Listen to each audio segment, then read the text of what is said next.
Welcome to the Indulge Podcast by the New Indian Express, where we bring you the tastemakers, trendsetters, and trailblazers redefining the world of food, fashion, and culture. Today, we're joined by one of India's most celebrated culinary minds, Chef Manu Chandra. From revolutionizing the gastropub scene with Olive and Monkey Bar to reimagining modern European dining with his latest venture, Lupa, Manu's career has been nothing short of genre-defining. A chef, entrepreneur, and creative visionary, he's known for challenging conventions on the plate and off of it. So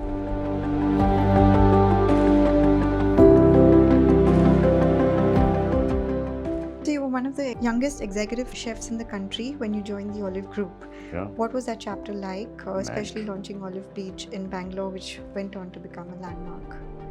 It was mad. That's the example I tell all my 24, 25-year-olds right now. That boss, why are you behaving like a child? 3 years before you, I was already the boss. I mean, do you realize the sort of the responsibility that comes with? And it came with a lot of issues. I'll not deny it. I was too young to be a boss. And I did not have that level of experience. I had to kind of sort of, find my own way. It was shooting in the dark. I made the most terrible mistakes doing that. And I'm very happy to admit it, or maybe not so happy to admit it, but the fact is that you kind of figure things out.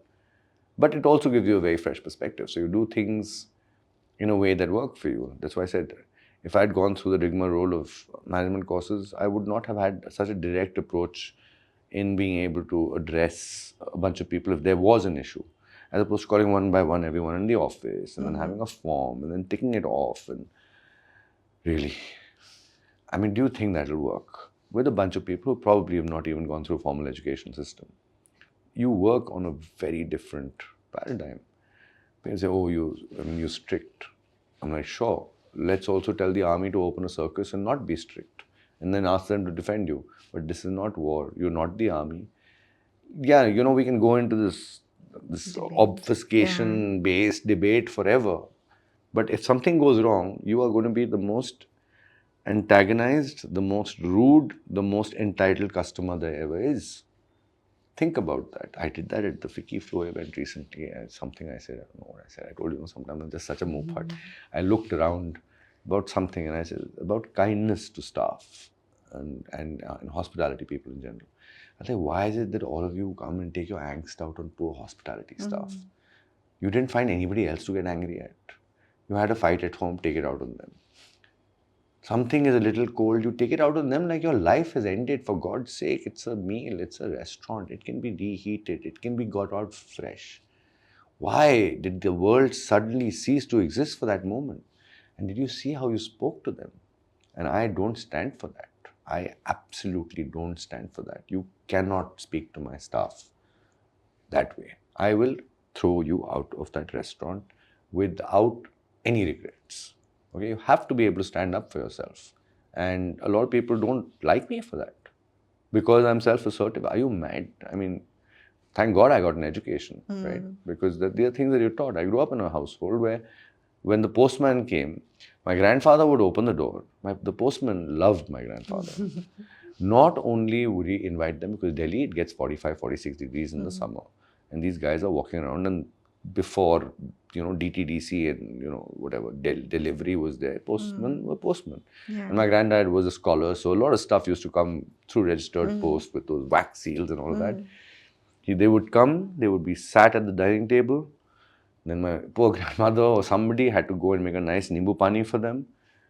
Chit chat, how's the family, this and that, sit on the fan for a little while, chill out, and then go. Everybody was respected like that.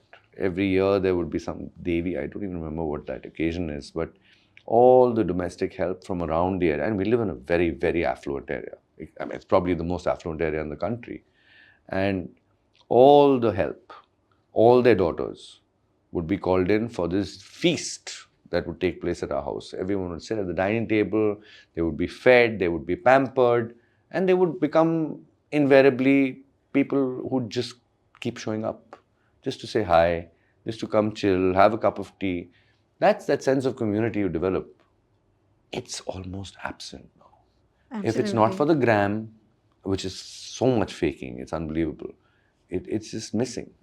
Uh, and I find I think that's just absolutely diabolical. I really think that people really need to learn how to carry themselves in public spaces. I had a customer once who, it was a busy service. I told you I don't step out. I don't. You will not see me out in the dining room schmoozing all the time. I'm cooking. I mean, you decide what you want me to do. Would you rather I may be making your food, or would you rather I be prancing around your table, while other people also aren't getting the opportunity of having that, control. I mean, that's how the system is built right now. Will I be able to let go of it? Sure, at some point. But good Lord, one person just kept calling. And the service staff are now, they have these standing instructions. You know I'm busy. Don't drag me out of the kitchen. If it is so compelling, bring them. I have a beautiful kitchen, right? Bring them into the kitchen. I'll have a chat with them while service is on. Not a problem. But this person apparently didn't want to do that. And then finally I stepped out because so many reminders had come. And when I stepped out, oh, good Lord, the way he spoke to me. And I'm not going to take that. And he may be somebody, right? But got it in front of his guests in a way that he will probably not forget for the rest of his life. I said, don't you ever walk into my house, right, and talk to me like that to my face for no reason. You can't just click your finger and expect me to come groveling to you. This is not what I do. All right? Now you and your guests, please leave. You are not welcome here. This is not how you behave. And that too with the owner of the restaurant. What the hell is wrong with you? How delusional are you? Now what are you going to say? That I'll sign a check and buy this place out? I said, I'll send you the figure. You can't afford it. Leave. So that was a double whammy. But I'm pretty sure he'd never ever do that anywhere else again. Have some respect. You don't need the chef to be prancing around your table to take an order. I have service staff to do that. It's a busy night. It's a big restaurant. I can't be at every table. It's impossible. And I have great managers who do just that. I have great chefs I can send out. They chat, they're happy, they're communicative. There's a couple of them which the staff love. They don't even know who I am. I can be sitting next to their table. They have no concept of who I am. They're like, where's the chef? No, that guy who comes and chats with us every time, because we have such great people for that. Respect that.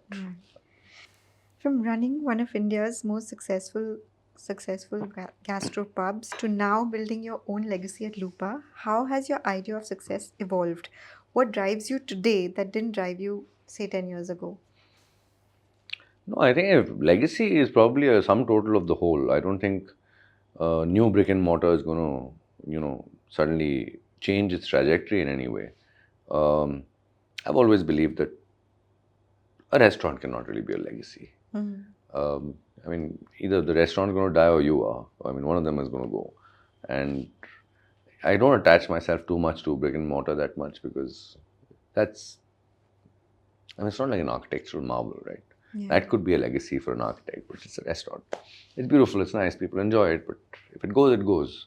They'll write one sad post and say, oh, so sad, we had such good times, and oh, my favorite sandwich was here, my favorite drink was here, and that's the end of that. But what can you leave behind is through your people. And if your people go on to do great stuff, or they worked under you and they did great stuff in the future, or just were stable or happy, that's legacy for me. And there's enough and more who seem to be doing really well for themselves. Whether they care to admit it or not, that's really their prerogative, not mine. And I think that's more lasting. Have people left on bad terms? Absolutely. Any workplace. But enough have left on good ones also. And there's some who acknowledge it and keep in touch, and many who don't. And doesn't matter. It still doesn't take away from the fact that it came from an ecosystem, and you went on and really did become successful. And you can literally peg it against a lot of other, stories out there and saying, did XYZ chef have that many people coming out of their kitchens who went on to become successful entrepreneurs or chefs? Probably not. So I guess time will tell what a legacy is. Also, you mentioned that real luxury lies in effort, like smoking your own salmon. Going forward, how are you scaling these artisanal practices in a high volume setup while keeping quality intact? Oh, I mean, that's just one example. We do so much more. Everything from our own curing, everything is broken down in-house, baked in-house, smoked in-house, cured in-house. Um, I think that's how it should be. If you're running a certain type of, and of course, you see it's palpable. Yeah. The quality differential is palpable between just having something industrialized versus this. The new cheese board at Lupa has a brie made specifically only for Lupa. It's a cute little tiny baby brie. And my partner and Begum Victoria called me immediately, and she's like, the moment you posted that picture, now everybody wants to buy it. I was like, you will not sell a piece to anybody right now. Please, I will run the exclusivity on this at Lupa for at least 5-6 months, and after that, we can put it out in the market, because it'd be stupid if you created a great product not to put it out there for other people to try. But at least let me have exclusive run for a few months. But yeah, all this matters. I mean, how many places can say that we make everything? Our own cheese, a lot of sourcing. I work with farmers. Again, not something that we're talking about all the time, but there are people doing stuff for us specifically. I'm working with growers in Kerala for the oysters that I get, because I'm very, very picky and particular about those. And I'm willing to pay top dollar, but I want the best. And because again, there's no margin for error and stuff like this, right? It can be catastrophic if you get bad quality stuff, food-wise. This is not the cuisine which I can douse with 50 other flavors and cook to death. This is so subtle that the proof has to be in the pudding. That quality needs to speak for itself. Well, that is why it's important, and that's why you go to nicer restaurants, right? Am I adept at cooking other cuisines? I mean, come on, we've just discussed this. I've been doing so many different types of restaurants for so many years. It's not that I'm not. I'm great at cooking Indian food. Indian food is very broad, obviously. We can even break it down region by region, or Asian, or whatever it is. But I opted not to do that over here. Some of it could have been the easy way out for me. But I didn't want the easy way out. I definitely wanted to. Yeah, it's also coming of age in some sense as a chef and saying, don't you really enjoy doing this a lot more? And I do. To be able to take great quality. That sourcing is such a, it's a different trip altogether. And then being able to execute it elegantly, keeping it all fresh, presenting it to the customer. That is why they come back. That is why they will keep coming back. Also, you emphasized invisible details like the weight of cutlery, music, seating comfort. Can you walk us through how you fine-tune the choreography of a dining experience at Lupa? I want it to be warm. I want it to be memorable. I want it to be comfortable. And you should, even the angle of the cushion is very important to me on a seat. Because if you're going to be sitting there for a long time, you want it to be comfortable. You want to be able to rest your hands against a surface which is soft, right? So wood paneling on the side is very important for us, and then there's cool marble on top. The sound, I like the sound of din. I don't like the sound of cutlery too much, because that is clank, clank, clang. We don't like that. So we have a leather pouch that we give along with our cutlery, which keeps it right there. Like, it's soft. It costs us a bomb to make that, but it is that little detail that gets in. I have fabric coasters. This is a design that my mum made. My parents were exporters and of fabrics, and my mum was a designer, and she used to do some beautiful work. And all of this used to get sent to the US and Europe, and I just used that pattern of the coaster. They used to do it in raw silk, but I did it with something more stable, where there's felt lining inside, and then there's a beautiful piping with a little Lupa thing on the side. But then when you place the glass on that, it's not going tang. I don't like that sound. I love how you've taken care of all these. Everything, even the smells across the restaurant are different. And some people will pick it up, some people won't, which is fine. But it's there. Subliminally, it's there. The sound of water is very important. And that's why I built that fountain in the center. It started with that sketch when I made it, and I showed the architect. I said, I want this. Because you are on MG Road. Luckily, we don't get traffic sound in the evening. But the moment people walk in, they've suddenly been transported into another oasis. Taj West End is like that, right? Going into Oberoi, where that giant tree is like that. So Bangalore has those places in the luxury space, but even outside of that, there are those little pools of tranquility like Oasis, that are still available, and I wanted it to be that and still be able to deliver at that quality. So yeah, materiality is very important. Terracotta on the outside, because again, I don't want a very hard, slippery surface. Stone inside, but broken by so much fabric and fabric lighting. And I keep adding. So it's not like I'm entirely right now. I'm in this whole zone of creating a secret garden practically, because I love plants and I have green thumbs.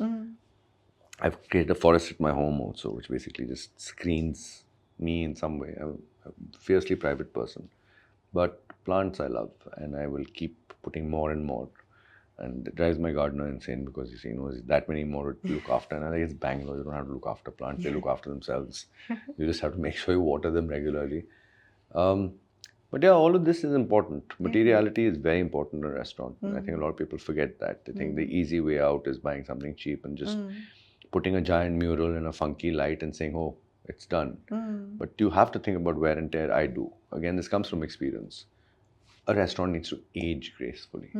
It needs to age beautifully, that it looks pretty and pretty. That's why some of the most gorgeous properties around the world, the old palaces and old castles, they become even more charming as they age, because the materials are good. When you use cheap materials, it does not age well.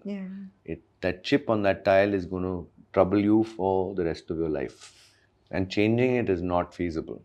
But a chip on a stone is not really going to bother you. It'll just feel like it's part of the space. But it's expensive. And it costs what it costs. Also, with Lupa blending European roots and Indian influence, how do you curate a soundtrack and the ambience that complements this hybrid identity? Oh, these days sound is such a nightmare. I mean, some younger people are asking for Afro House, and I'm like, what's Afro House? And then they play it, and I'm like, yeah, but I've heard this before. It's now called Afro House, and it's cool. We were playing this at like Olive almost 12 years ago. But sure, man, I mean, if this is your jam, I'm not playing it, I'm sorry. Because that doesn't vibe with the rest of the space. I lose more parties in a single month than anybody else, because they're prerequisited that I play Bollywood. And I said, sure, but you'll have to take the whole restaurant, where I just become a venue. So that's not acceptable to them, and it's not acceptable to me. And so we part ways, because I'm not going to mar somebody else's experience who came in for a certain experience and meal to be completely shattered by another group playing under a completely different kind of music. I love Bollywood. That is probably the only music I would dance to. But that doesn't necessarily mean that it is applicable in this space. So there's a time and place for everything. And this is the sort of place that needs something which is, it's a little up-tempo, yet it's not jarring. It could be jazz, it could be new jazz, it could be a little bit of house, but house done again more subtly. Every Friday we do a slightly more buzzy evening with a live singer, and a DJ takes over, but nothing outlandish. Nothing that should destroy the dining experience. And we've had issues with that in the past, where somebody, pushed the DJ to suddenly turn up the volume. I'm in the kitchen, I don't know what's going on happening outside. But the DJ succumbed, and suddenly another table just got their entire experience annihilated. And that's legitimate. That's fair for them to complain. They didn't bargain for this. So you have to be very mindful. And now you go to many places and you see that it's just completely out of whack how loud it is. Also, you stepped into the media as a judge on Celebrity MasterChef India. Yes. How has being in front of the camera influenced your approach back in the kitchen? No, I think they took me because of the way I'm in the kitchen. Oh, that's why they keep calling me back. I don't think it's vice versa. It's tiring, definitely. Working in front of a camera is very tiring. And being as restrained as I am is very tiring, but it's fun. And it's obviously some of it is staged, and because TRPs matter, the theatrics, especially with Celebrity MasterChef, each one of them is a prima donna in their own right. They're all damn sweet, but they have to play to the camera, and that's really what gets the eyeballs. Yeah, I mean, full drama. I mean, people still keep walking in. Every time they see me out of the kitchen for a moment, somebody catches me. I saw you there. Can I get a picture with you? And when can I have that dish? I said never, because that was just made at the spur of the moment practically. It was not, it's not from this repertoire, some rasam and all kind of weird stuff. It wasn't, it was tasty, but I can do that. I can put it together and make it tasty, but it's not something that I want on this menu. So you got invited for the Cannes inaugural dinner. What was your initial thought process like, and what did you bring to the palette of Cannes in 2022? All right, that was very daunting, Yeah. because my team did not get their visa, so I basically showed up Oh. there by myself, Okay. and I had a lot of food to cook, Mhm. and it was obviously very important because there's all these luminaries and celebrities. It was a big deal. It was the 75th year of the festival. It was 75 years of India's independence. Mhm. It was many things together. India was the nation of honor. Deepika was on the judging panel. So a lot of stuff was happening at the same time. So it was probably the most defining Cannes for us. And then this came along. I got a call saying, would you do that dinner? And then some stuff at the India Pavilion also. And I just left and started single thread, barely, just off the ground. And this came along. And I said, sure. And I basically rustled up a menu which spoke about this relationship between India and France. So it was French techniques, Indian flavors, or Indian techniques, French flavors, whatever it was. So I played around and we made this crazy stuff, including, puff pastry, croissant kachoris with a little bit of asparagus filling with some chutney, achar, and hing. It was tasty. Yeah. And everything was very tasty. And we put it out there, and apparently no one really comes and eats at the pavilion. That is what I was told. We were being hit from every end, from the US pavilion, from the German pavilion, from the Dutch pavilion. They're like, apparently India pavilion is where you have to go and eat. So we were preparing for 100 people and 300 were showing up. 400 were showing up in less than an hour. And me and my team arrived just on the day of the formal sit-down dinner. We just were dead because we were preparing non-stop. We were doing it in Nice and then carrying everything to Cannes because Cannes has no space during the festival. But yeah, everybody was there. Tom Cruise did Top Gun's thing, with the planes flying overhead. India obviously was playing a big role that year, and Mamik Khan was performing, and A.R. Rahman was there. Everybody was there. And then I did that dinner, the formal dinner, which was beautiful. Again, that was telling the story of Rajasthan through a contemporary sort of prism. And the Frenchies were also very impressed. They're like, oh wow, your presentation is so good. And I'm like, you do realize that India is way ahead of where you think we are, right? In terms of food and beverage. So that was quite cool. And obviously the press was very good around it, very positive. I remember, I think that was one of the main lines, the headline. It was a front page story, huge one. Delhi boy does India proud at Cannes with all these various things. Paniarams shaped like madeleines. I mean, so many cool things we did. All spur of the moment because I had to think on my feet. Yeah. I had no time to plan a lot of this stuff. So I'd go into the market and saying, okay, what can I do? And then I found these Madeleine pans. I was like, great, we'd make paniarams in this. How to make the batter was another fight because mixies won't work. I found some Sri Lankan lady in Nice who apparently does this if you tell her in advance, and minimum 5 kilos. 50 euros a kilo she charged me because she's like, nobody ever buys it. Let me make my money in this one time only. So imagine, almost 6/8 or whatever it was, 6,000 rupees a kilo for dosa batter. But we paid. But great feeling, huh? Oh, it was a great feeling. Yeah. Absolutely great. I was just too exhausted by Yeah. the end of it all, and I didn't really get time. And my passport got stolen. Okay. Somebody broke into my hotel and stole my bag. And in the south of France, it's very, especially in a busy time, luck would have it. Now, this is where, karma and fate sort of come together. Of course, the delegation heard that my passport had been lost, and I had become a bit of a hit because of the dinner and all of that. And then random conversation, this short gentleman, he's like, I heard your passport got stolen. I was like, yes, it did. He's like, hi, I'm the Indian ambassador. I was like, oh, great. Can you help me? He's like, of course I can help you. Who else will help you? And Anurag Thakur was there, so he also put in a word. And in conversation turned out, and of course, lo and behold, just by the way he spoke, I figured out, I use Stephanian. He said yes. And that's when we connected. And it Okay. turned out that we had so many people in common, this Yeah. and that. Then Yeah. again, so I went with him to Paris after that. And I went to the beautiful residence. The Indian ambassador has one of the most beautiful homes in Paris. Yeah. It's at the foot of the Eiffel Tower. Literally, I'm telling you, I'm not kidding. Like you're sitting here, where Suzy Q is the Eiffel Tower. Ah. So you sit there having chai like this, and the tower is right on top of you. It's an old Vanderbilt or Rockefeller home that Pandit Nehru bought when he was out shopping for embassies across the world. Ah. But I got there and with him, he's like, would you like to have lunch at the embassy? I was like, okay. And very, very sarkari, everything. The Yeah. napkins have the Bharat Sarkar Yeah. logo and the plates Yeah. and the cups have it. I sat down and this guy comes with a little tiffin box and a newspaper opens up with rotis and a little dabba of bhindi ki sabzi and a little dal. It was just Yes, so sweet. nice. Yeah. But all of these add up to the experience Yeah. in some way, right? It makes a great story. You've criticized today's food critics for lacking depth.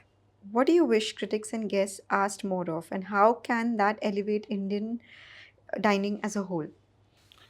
Criticism, what criticism? Yeah, it died a long time ago. I mean, sure, I'm very happy to say this again. Critics can hate me also, I don't mind. I don't even look at critiques anymore. I'm fed up. I have not opened Zomato in 10 years.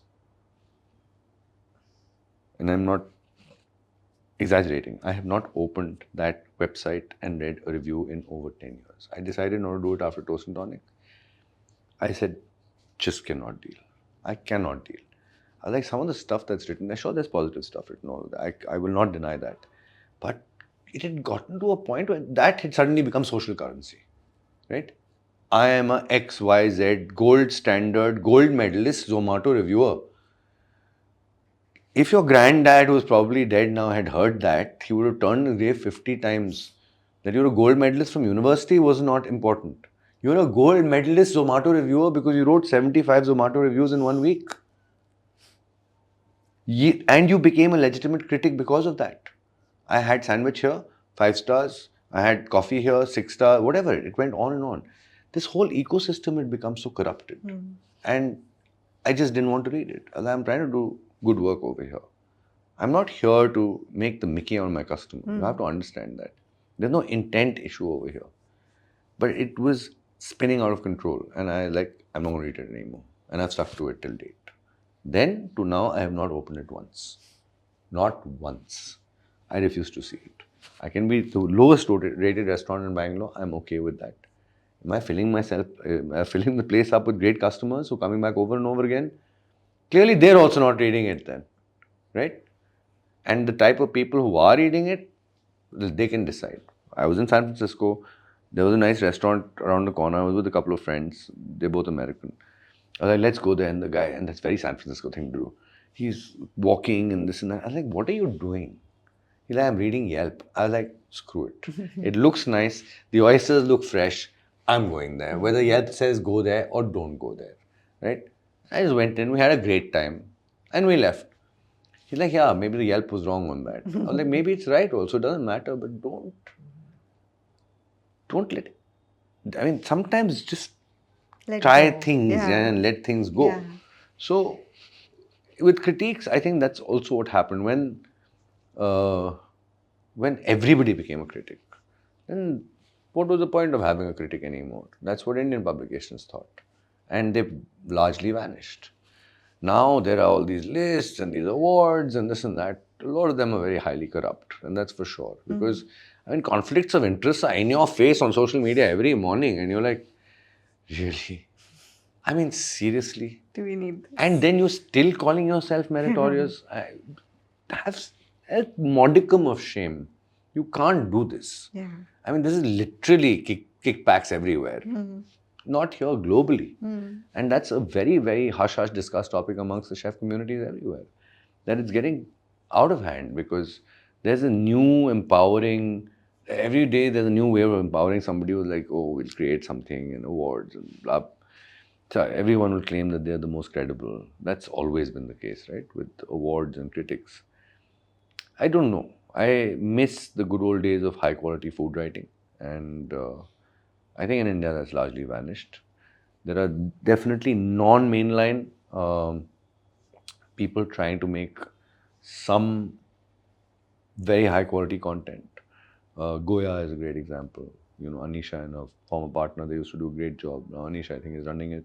Woman, the Goya Journal, where they get a lot of stuff from everywhere. A few other independent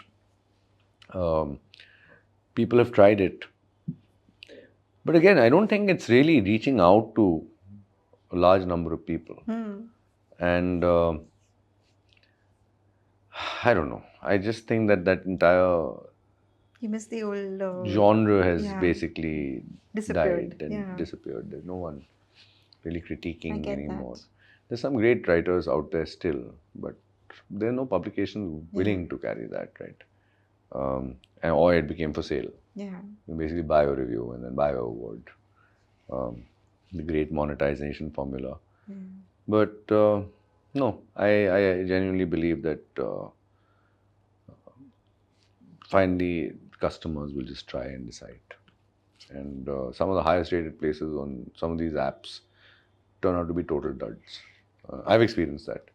I've been to, and understandably, I mean, I've been to countries where I was not familiar with either the geography or the territory or the city. And so I relied on this, and I was aghast at how, when places with much, much lower ratings turned out to be some of the best meals I ever had. So sometimes it's just not the way forward. Yeah, but it's just so unpredictable. Yeah. So should we do a quick rapid fire? Sure. One ingredient you can't stand but wish you liked.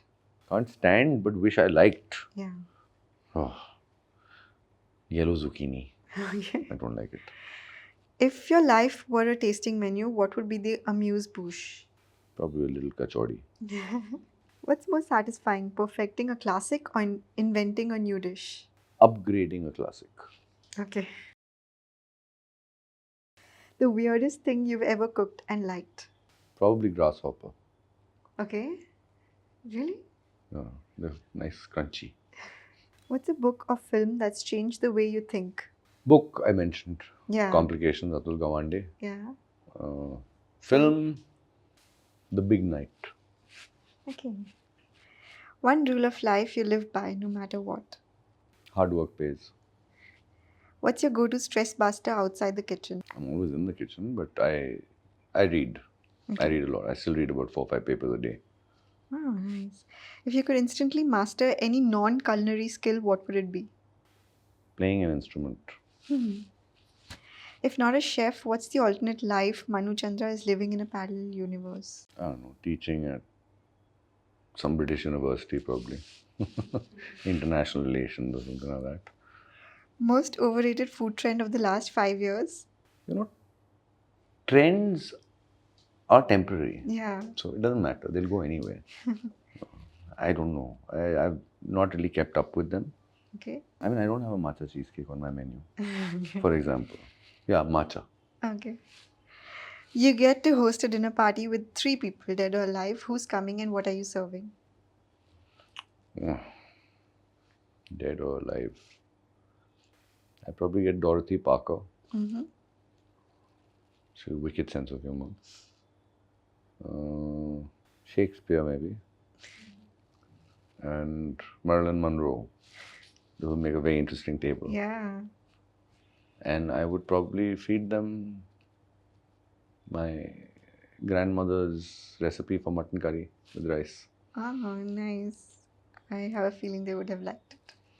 It's something that's liked by everybody. I fed it to Marco Pierre White because I just couldn't figure out. He was coming for dinner and this whole thing had been blown out of proportion. And I was like, I thought of 5,000 things. And then I just made this mutton curry and rice. And he came and he sat down and there was some very fancy people invited for this. So he sent out one portion. Then he had a second. Then he had a third. Then he had a fourth, at which point I said a human being cannot eat this much food. Yeah. And then I stepped out and he got up and he just gave me this big hug. And then we became best friends for the next 4 days. So we just hung out all the time together. And like everywhere I go in the world, chefs try to impress me. You are the only one who fed me. So sweet. And I think that is Yeah. very important sometimes, just feed. What's your guilty pleasure after a long night in the kitchen? I go home, I have my gin and with some Nimbu soda type thing, and I watch one show, whatever it is that I'm watching at that time. Okay. Which city do you think has the most underrated food scene? Probably Surat. Okay. Who are your cooking inspirations? So many. I mean, there are just too many to name. I don't necessarily get inspired by a lot of what other chefs are doing outside. I try to do my own thing depending on what my supply chain is and what my staff and my people are capable of doing. But there's just so much remarkable work happening around the world. I go often to this restaurant in Copenhagen called Noma. René Redzepi is probably the most admired, respected chef in the world right now. He's changed the game entirely, globally. Just a nice guy to hang out with and chat with. I met this chef called Zayu in Tokyo. It's the hardest reservation in Japan, apparently. It's called Zen. It's a 10-seater restaurant. And you know the story with 10-seater restaurants. Yeah. But this is in Tokyo on top of that. And just sweetest fellow with this tiny little dog, Mr. something he's called, who hangs around in the restaurant. That's so cute. With so much noise around fine dine Japanese and really elevated cuisine. What I really loved about was, again, the warmth, the hospitality, and the simplicity of the food is what spoke. And that meals like that reaffirm my faith in what I'm doing. That finally this will win. The noise will die down. Else we are not hyped. I don't know why people say we're a hyped restaurant. We've never created hype. We've barely done any PR. We do zero marketing. Where is the hype coming from? You are hyping it. I am not. Of the dishes you prepare, which one would you never eat yourself? Possibly the chicken liver pate. Okay. If you had to pick one, kosher salt, sea salt, iodized salt. Kosher salt. Is there a table rule or dining etiquette that you prefer to ignore or bend? I always rest my hand on the table. It's just too uncomfortable. I need support. Yeah. Especially in restaurants which don't have side rests on the chairs. Which one thing do you wish home cooks knew how to do well in the kitchen? Using sharp knives. Home cooks use terrible knives. Yeah. What would people be more surprised to learn about you? So many things. Sense of humor? That they figure out if they have a conversation. But generally, I mean, they just don't know how many things I dabble in most of the times. Everyone's surprised, like, when they hear the Begum Victoria, for example. Oh, this is yours. We never knew, and we've been buying and eating that for so many years. So, I'm not somebody who talks up too many things. So, I'm largely very understated. But it happened the other night. I was sitting in the restaurant, and suddenly I got a call saying, "I'm in your restaurant. Where the hell are you?" And that I had to step out of. Big hug. We hadn't met since college. And I said that every time I step out in the restaurant, every eye is on me, which I feel very uncomfortable with. But this though, especially more. And then we had great time, and I spent a good hour at the table. It was my benchmate from college, who became the Chief Minister of Delhi last time, Atashi, Aam Aadmi Party. So we were in college together. But nobody knows that. And I didn't put anything up, but that was just, everyone knew who she was. Yeah. And what is this hug to the chef and all of this? So again, people don't realize there's a history everywhere. They just think that, the celebs like to come and hang out over them. What celebs want to come out? You know how long I've known them? I've known them before they were celebrities. You know them as celebrities. There's a big difference. What is a meal you cook most often for yourself and your family? Oh, I don't. No? Okay, is cooking art or science? Cooking is science. Bending the rules is art. Finish the sentence. A chef is only as good as... His last meal. Thank you very much. Bold in his thinking, fearless in the kitchen, and endlessly curious about what's next. Thanks for tuning in to the Indulge Podcast by the New Indian Express.